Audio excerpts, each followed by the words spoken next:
মাশাআল্লাহ, বিয়ের কামটা তো যাই দেখাইলাম। বিয়ে করতে কি যে মজা, শুধু খাও আর খাও, এত মজা। এটা যদি আমি আগে জানতাম তাহলে আমার আব্বার আগে কাম দেখা যেত। লজ্জা করে। বিয়ের বিয়েতে বসার পর কাজী সাহেব আমাকে কইল, বলো বাবা কবুল। আমি যে কি শরম পাইলাম, শরম পাই আমি বলে কই দিলাম আবুল। কাজী সাহেব তো শেষ।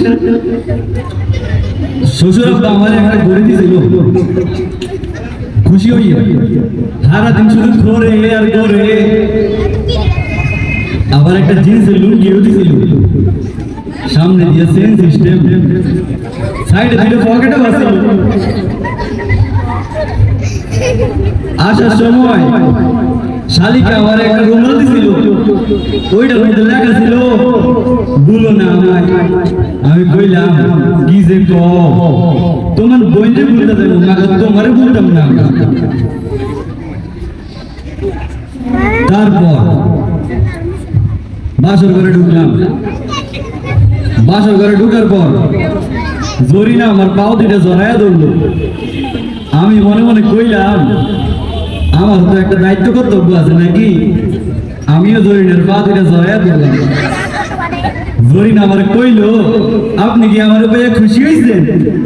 আমি কইলাম কি যে কও, তোমার মা আমার যেই খাওয়ান খাওয়াইছে, খুশি না হয়ে পারি? তুমি মরে যাবে, আমি তো এদিন হয়ে যাবো।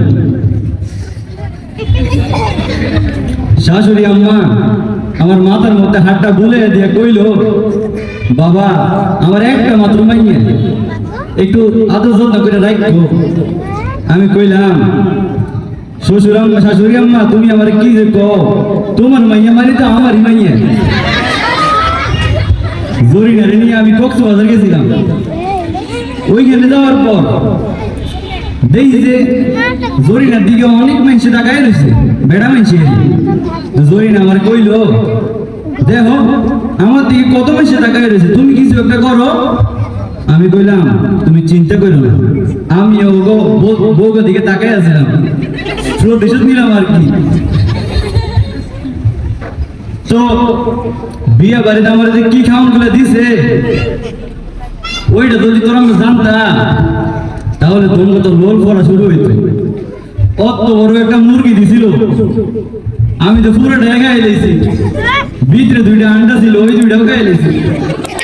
এত খাওয়ান খাইছি, এখন আমার পেটটা কেমন জানি মসুর দিতেছে। বেশিক্ষণ থাকলে স্টিচ ভরাইলাম। আচ্ছা আমি যাই, হ্যাঁ, আল্লাহ হাফেজ, আসসালাম।